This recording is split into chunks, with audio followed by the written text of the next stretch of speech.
Welcome back to another episode of Fantasy Endzone. I'm your host, as always, Jake. You can follow me on X, Twitter, whatever you call it still, at Louis Lewis 5. That's LEWIS, and the number 5. Thanks for tuning in to today's show. Again, I'm a lone wolf. Unfortunately, the schedule didn't quite work out with the guests. And I am recording literally about 4 hours before I got to leave. I'm from Wisconsin. I'm going to have the great opportunity to go to the Milwaukee Brewers game behind home plate tonight. Tune in to that. Maybe I might be on the show or on the background with a sign for Fantasy Endzone, PlayerProfiler, something like that. Tune in. You never know. But anyways, thanks for tuning in today's show of Fantasy Endzone. And I will be talking about, of course, the injuries that keep happening. Man, oh man. It's so sad. I'm looking at a picture right now of Fred Warner. Dislocated ankle, broken bone. Unfortunate for him. You know, he is a linebacker. But hey, if you got an D up best ball, that sucks because he's gone for the season. And also what that means to the 49ers, that could mean a lot of scoring happening against them, meaning they'll have to pass. Christian McCaffrey might have to take the workload once again, like he does every week. And I'll give you my thoughts on certain players. And finally, the waiver targets. I'll give a couple for each position just because my guest is not here today. Sorry again for that. But without further ado, let's get fantasy.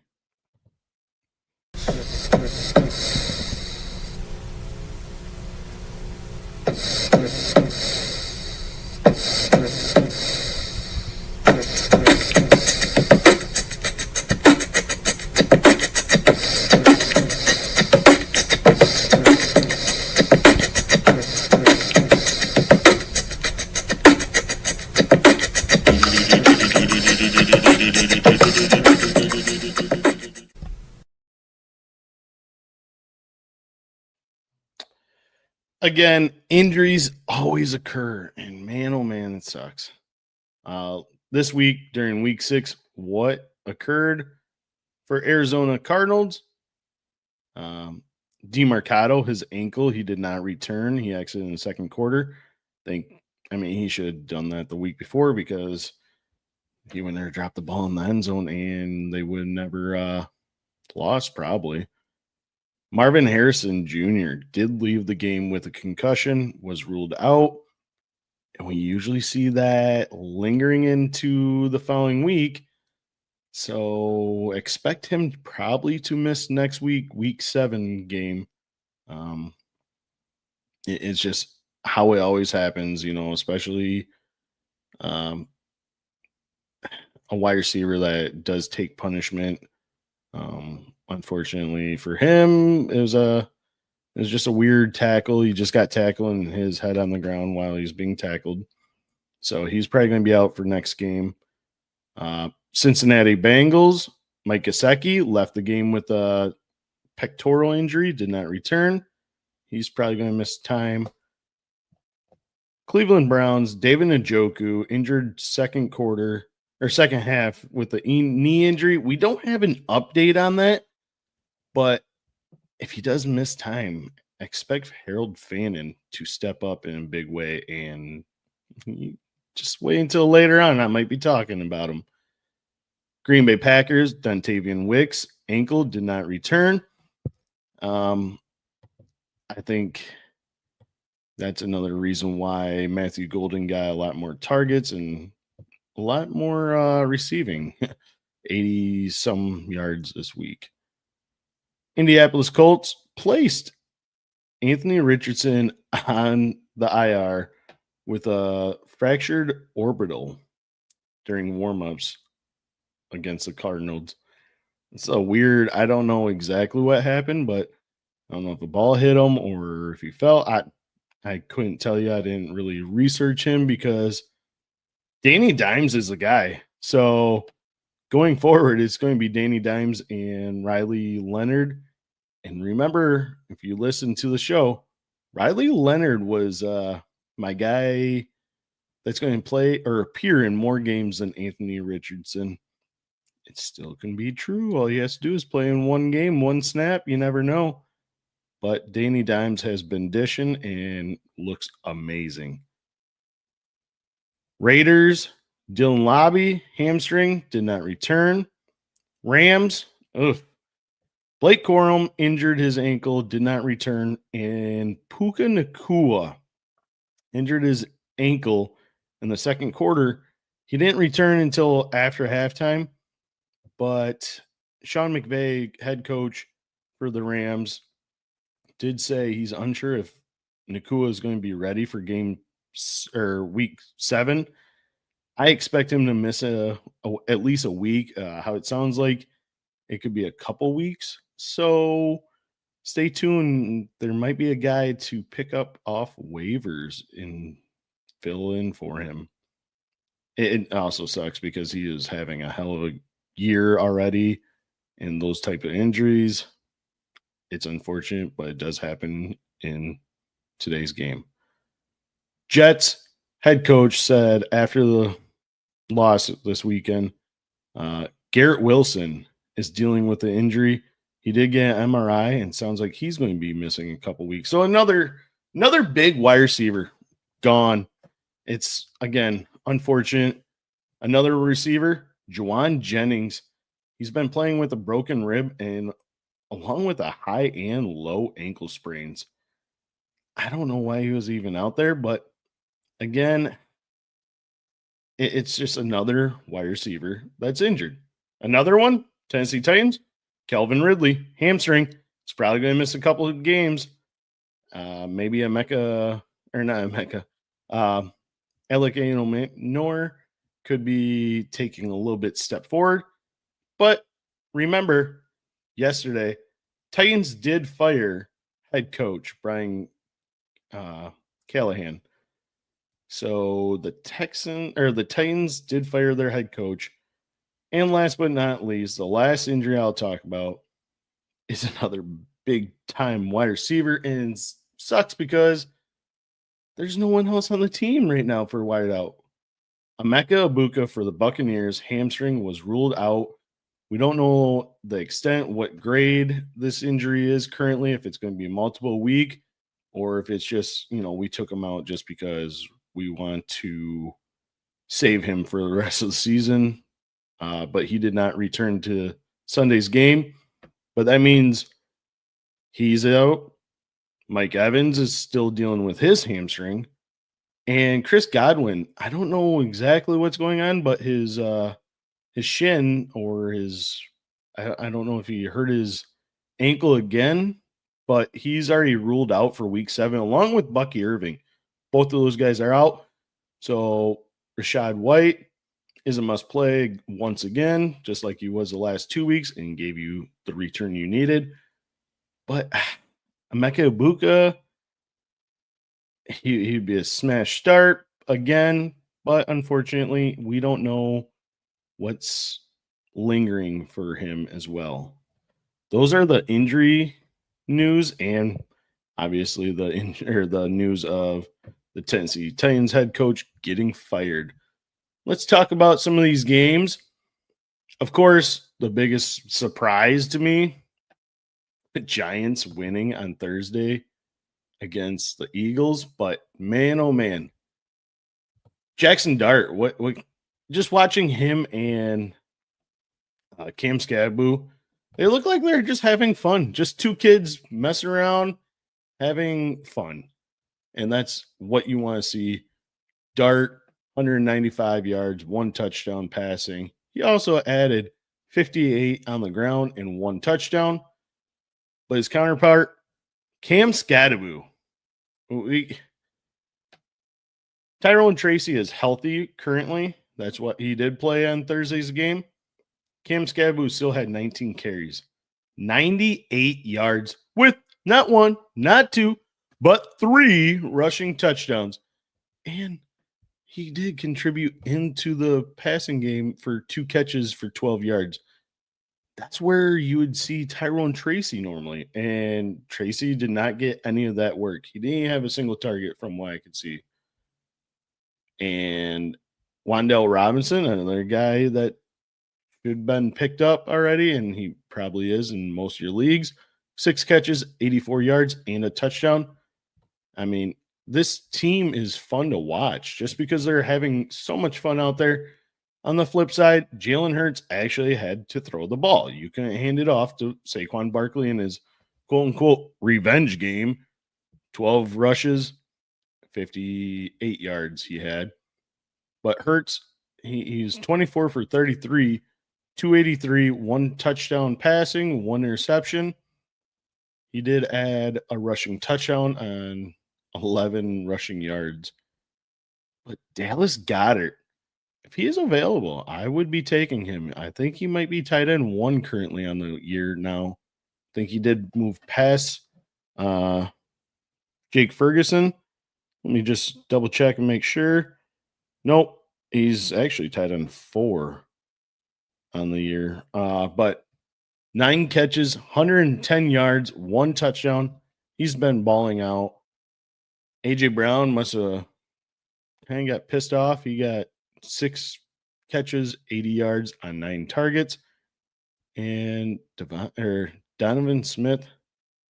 Smith had 5 targets, 4 catches, 49 yards. That's probably my most surprising game. Absolutely. I mean, who would have thought they would shock the world? My favorite game, the Carolina Panthers and Dallas Cowboys. I feel like the Cowboys games every week is starting to become my favorite just because I can't play defense right now. And both teams are having to be high-powered offenses. Dak Prescott lit it up once again, 261 and 3 passing touchdowns. Javonte Williams did not do much of anything in the run game. But with CeeDee Lamb out, no worries. George Pickens, 9 catches, 168 yards, 1 touchdown. A monster game. Monster game for him. Jake Ferguson, the actual tight end 1, 3 catches, 33 yards, and a score.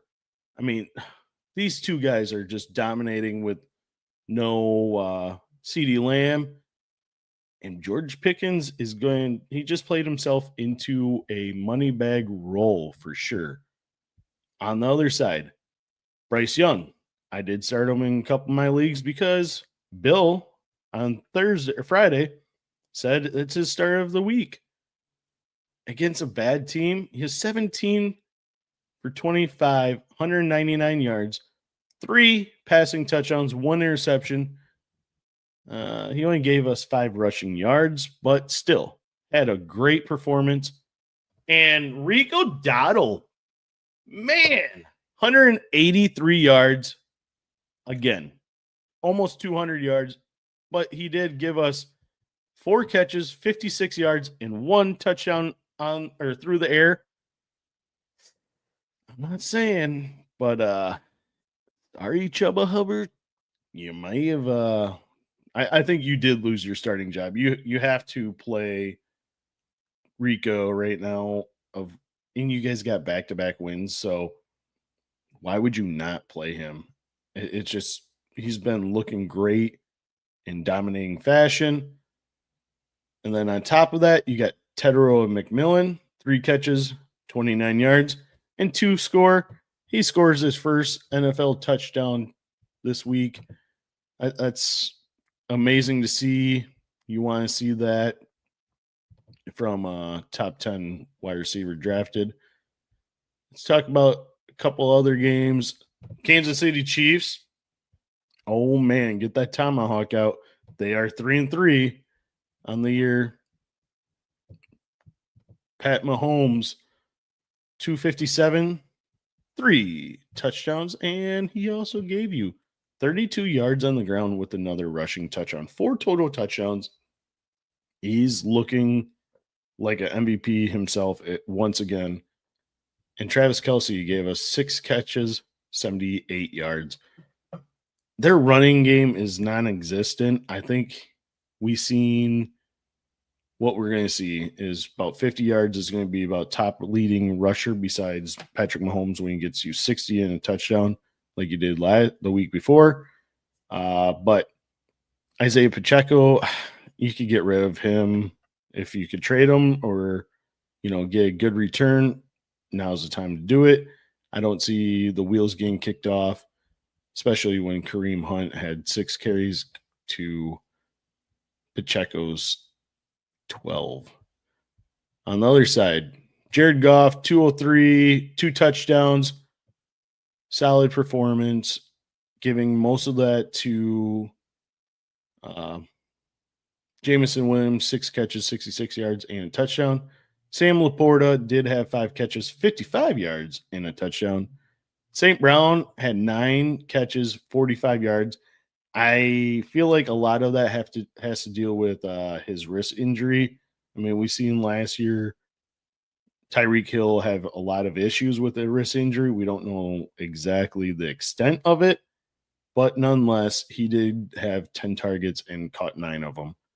Jahmyr Gibbs, non-existent in the receiving game, 1 catch, 0 yards.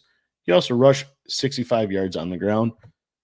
He did not play well to what you're hoping for, but is against a great defense in Kansas City. Let's talk about a couple more. Let's see here. How about the Chargers? Chargers and Miami. I feel like that was a close game. Chargers pulled off the win, 29-27. And Justin Herbert, 264, 2 touchdowns. But the man of the hour, Kimani Vidal, one of the Podfather's favorite players, I felt like last year coming out of the rookie drafts in Dynasty League, 124 yards on the ground. It was him, not Haskins. Haskins had 6 carries for 14 yards. Vidal had 18 carries for 124. But he also added 3 catches, 14 yards, and a touchdown. Haskins, 1 catch, 9 yards. Ladd McConkey, 7 catches, 100 yards. Hey, and a score. Way to go, Ladd. Quentin Johnson was not there. That is why you probably got so many yards and that touchdown. Because if Johnson was there, he would have probably caught half of those and that touchdown. Oronde Gadsden, 7 catches, 68 yards. And Keenan Allen had 7 targets, caught 4 of them for 27 yards. On the other side, though, Tua, he's been solid lately, but he did have 3 interceptions, 205 passing, and 1 score. And surprising enough, Devon Achane, 128 yards, 2 score on the ground. This Dolphins team is not really good at rushing lately, but having 128 yards on the ground plus 2 score, as well as adding 4 catches, 22 yards, Devon Achane is the man. He is really good. And, of course, with Tyreek out, insert Jalen Waddle is a must-start going forward. I've already said it before. He is a must-start going forward the rest of the season. He had 8 targets, caught 6 for 95, and did not have a touchdown, but he looks great. And, of course, Darren Waller, 2 catches, 12 yards, and but he got a touchdown. He did score.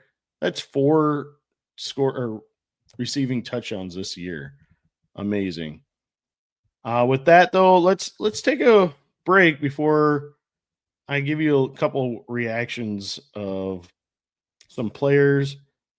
Let's hear a word from the Podfather. I pour one out for an incredible best ball season. It was a breakout 2025 for FastDraft, but now The NFL action has started. That means it's DFS season. That's right. You might think, oh, wow, DFS, I can't win DFS. Oh, but you can on FastDraft. You just pick any 6 guys and you put them in a handful of booster spots. There's no salary rubric you have to follow. You're not going up against thousands of killer bots in these tournaments. Oh, no. These are regular people grabbing their 6 favorite plays of the week, and that's all you have to do. And we post the ownership so that you can choose how much chalk you want. There is no drafting. It's called the Quick 6 Super Slam. The Quick 6 Super Slam is the signature DFS contest at FastDraft. It is changing DFS. We are making DFS great again. So go to fastdraft.app and use your host promo code for a $50 deposit match. And let's go start drafting faster.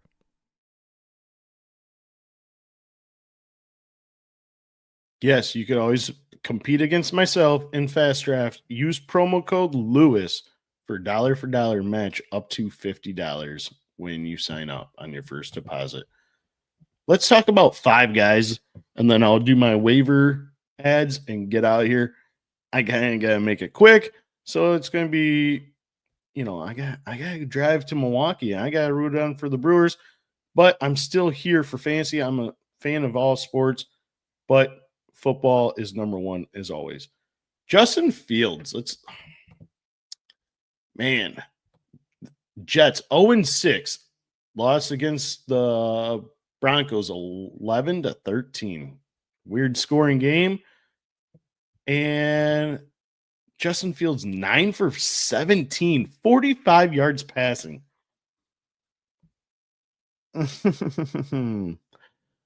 And 7, he got sacked 9 times as well. 7 rush attempts for 31 yards. When you're down and you're only throwing 40 or 17 passes for 45 yards, you almost beat it rushing. I understand Garrett Wilson was injured, but boy, that sucked. Like, I feel like you are not what people are hoping for or have hoped for. And when he does play normally, he's a top 10, 12 quarterback. The week before, he didn't do anything until quarter 4, fourth quarter, and he gave us that long 40 or whatever yard run for a touchdown. If he didn't have that, he probably would have finished in the top 20 quarterbacks, maybe even worse, because that was 11 points right there, 50 yards or whatever it was in touchdown. Not good. Not good performance at all for Justin Fields. Next guy, Brian Thomas Jr. stepped up finally. 10 targets, 8 catches, 90 yards, 1 touchdown. This is what you're wanting to see. I know there's a couple times I did watch this game, and he stopped short again on routes. I don't know if he's just scared right now. I mean, it could have been a hospital ball right over the middle, but nonetheless, like, he is playing really well the last couple weeks. Maybe he's just starting to find his rhythm once again with now Trevor Lawrence, because Mac Jones was a guy that he was thriving with. I just really appreciate that and like seeing that. Next one, Dylan Gabriel. This is his second career start. Lost against the Steelers. What was it? 9-23. Another weird game. He threw for 52 attempts. Only completed 29. And most of that work just goes to the tight end or running backs. One of my favorite guys, of course, you guys already know, Isaiah Bond. Had 5 targets, caught 2 of them. Thrash, 3 catches, or 3 targets, 2 catches. Jerry Jeudy, 13 targets, but he only caught 5. I didn't watch this one as close as I probably should because I'm very high on Isaiah Bond, but yikes. He you know what, though? He is giving you the pass attempts. He's just not giving you what you're wanting for success, and that sucks. only 221 yards. He did get sacked 6 times. So it's not something you're wanting to start right away or anything, but I would caution for receivers. Let's talk about Ramondre Stevenson, though, also. He just keeps on getting the ball. We always keep hearing, oh, hey, maybe Travion Henderson is going to get the ball more and more. Nope. It's still Stevenson's backfield. And they did win 25-19, but Stevenson we have 13 rush attempts, 18 yards. Hey, he did not fumble, though. He did not fumble.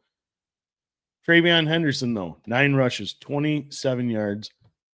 But in the air, Stevenson did have 1 target, but did not catch anything. Travion, 2 targets, caught 1 for 9 yards. But Ramondre's in there. Majority of the plays, I think he played 60, 70% of snaps. Let me just fact check that. But overall, I think this is still Stevenson's backfield. He played 72% compared to Travion Henderson, 30%. Went from 50% to 30%. Not something we are fantasizing about at all. And the last guy I'm going to talk about, Josh Allen. They lost 14-24 back-to-back weeks. They lost Josh Allen, 15 for 26, 180, 2 interception and 2 touchdowns. I know at the end, the last pass that he threw in the game was tipped in for interception. He did give you 42 yards on the ground. But who the hell is he throwing to? Once Shakir gets locked down, who else is there? Okay, Josh Palmer. I'm pretty sure he got hurt as well.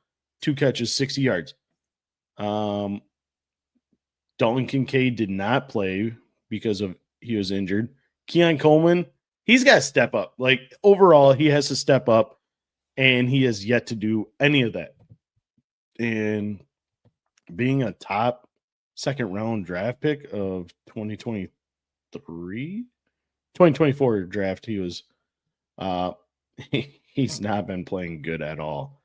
And with that, it sucks for Josh Allen, but I'm just wondering if they're going to make a big splash for before the deadline, potentially trading for a wide receiver. Maybe like a Chris Olave would be great, but no. Anyways, yeah. So Josh Allen is somebody that I love. I mean, he's going to play really well. Unfortunately, this week he just got beat up. Let's get into our waivers, though. Like I said, I got to make this kind of quick, get out of here. I'll leave in about 10 minutes. But my number one quarterback this week, Jaxson Dart, once again, he is available in 54% of the leagues.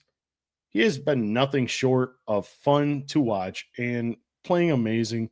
He could use a lot of work in the passing game, but when he's giving you rush yards like 54, 55, 58, and he scored 2 times in those 3 games, that's saying something, because that helps you so much in fantasy.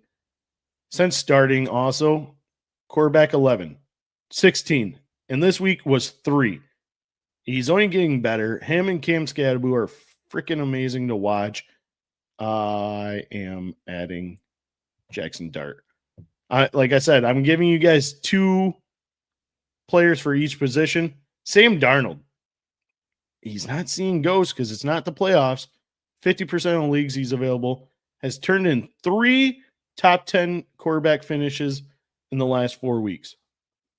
Just coming into his own. We see these guys that take a couple weeks just to find the rhythm, learn the playbook, find Jackson Smith in the Jigba, because, again, he goes for 160 plus. Great. He's just passing everyone. He's wide receiver 1 maybe on the year currently, but dominating.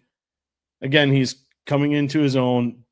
He's giving you what he did in Minnesota last week. His bye week is week 8, however, and next week he faces his Texans. He could easily be a streaming player going forward. Get some ghost Sam Darnold. My running back ad of the week, Kimani Vidal, available in 54% of sleeper leagues. I thought he was going to be a lot higher than this, but nonetheless, he isn't there. 54%. He did play 67% of snaps. Those turned into RB9 numbers this week. A lot of people thought it was Haskins. Unfortunately, it was Kimani Vidal. He had 124 yards rushing, caught 3 of 4 passes for 14 yards, and a score. Get Kimani Vidal. That is the player you want to get. My second running back, Bam Knight. He got 51% of the snaps. 51% of snaps. He led more than projected starter Michael Carter. Once DeMarcado got hurt, though, Carter slid into that scat back role as a receiving back. So be careful when picking up Knight, seeing, what the injury could be to DeMarcado. Of course, he shouldn't be on the team because of the week 5 fumble, but who am I to say? He is available in 82% of leagues, so I would be targeting him, throw a little fab at him, and see if you could get him going forward. Wide receiver, man, how can you not say Kendrick Bourne? 48% of leagues he's available. Just had back-to-back weeks of 140. Juwan Jennings continues to play hurt. I don't think he plays this coming week because of his 2 ankle sprains, broken ribs. Brandon Ayuk doesn't sound like he'll be coming back at any time soon. And he just deleted all 49ers social media pages because he doesn't want to play for them. I don't get it. Ricky Pearsall is still injured as well. So who's the only guy left? Kendrick Bourne. The last 2 weeks, wide receiver 6, wide receiver 11.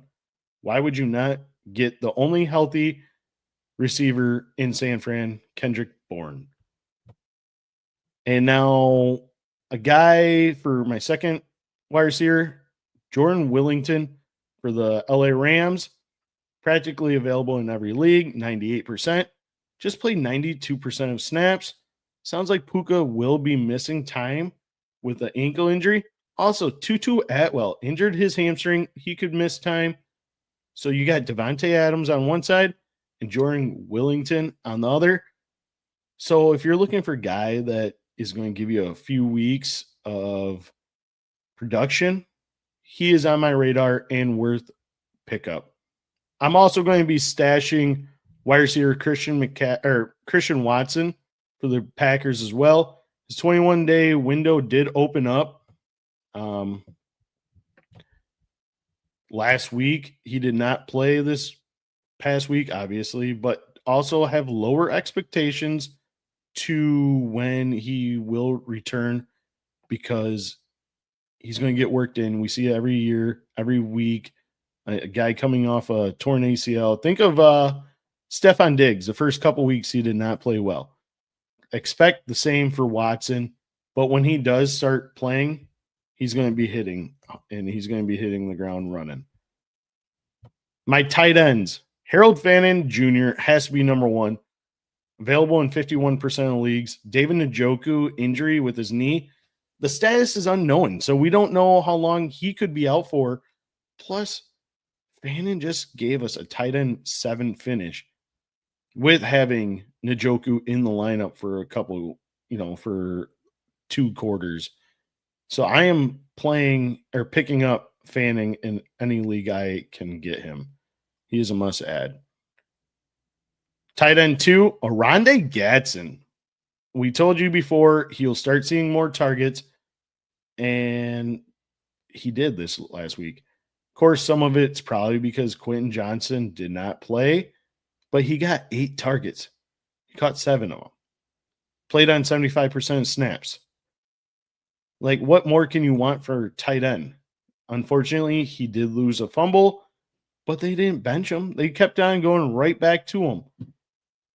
So he is available in 96% of the leagues. He's worth a streaming option.